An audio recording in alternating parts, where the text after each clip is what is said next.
they're photoshopped. Those photos that have been put out there of Tyson Fury's knuckles coming through the glove and that, they're photoshopped. And I'll tell you why I know this, right? It's because I've gone through Fury Wilder 2, the film of it, the footage of it, through slow motion, and I've paused it on all the points where photos could have been and would have been taken at points close up to the gloves. And the gloves are exactly the same from the very beginning of the fight to the very end of the fight. Check it out yourselves. Do you know what I'm saying? From the very beginning of the fight to the very end of the fight, the gloves exactly the same padding in the knuckle area of both the left and the right hand gloves. And that's why I know them photos are photoshopped. They've been photoshopped. Alright? And that's the truth of it. That is the God's honest truth of it. And the real reason as well why Tyson Fury beat Deontay Wilder, was because Tyson Fury had the Holy Spirit with him. Right, he's a follower of Jesus. He loves Jesus, and we all know that. And he's got Jesus on his side. He's got God on his side, and that's why. And plus, he trains and he lives a good life. Do you know what I'm saying?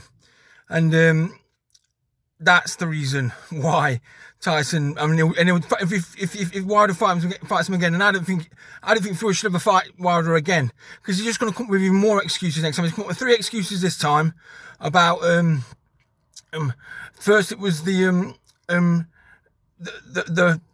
Mark Breland drugging him. I think that was the first one of them anyway. The Mark Breland drugging him in the corner, and also throwing in the towel. Oh, the weight of his costume, that was the other one as well. And then with the glove gate thing going off. So like Wilder is just clutching at straws, right? He knows that he's not going to beat Tyson Fury in another fight. He's just praying, right? Thinking he's going to get God on his side. God's on Tyson Fury's side, trust me on that one. And we all know that. And that's why he keeps winning, and that's why he'll keep winning until the time he decides to retire. After he's beat Joshua twice, probably. You have to fight him twice. That's the new thing nowadays, isn't it? Don't matter how easy you beat somebody the previous fight, like Fury did Wilder, and then come up with a load of bullshit excuses and everything. But then you have to fight him again and beat him again, just to be sure. You don't need to just be sure. When you beat him as bad as what Tyson Fury beat Wilder in the first fight on points, and we all know he won that fight. It was a total robbery, okay? And then he beats him even more worse, more proper batters him in the rematch. That there in itself is no reason for a rematch after that rematch. Do you know what I'm saying? He beat him conclusively.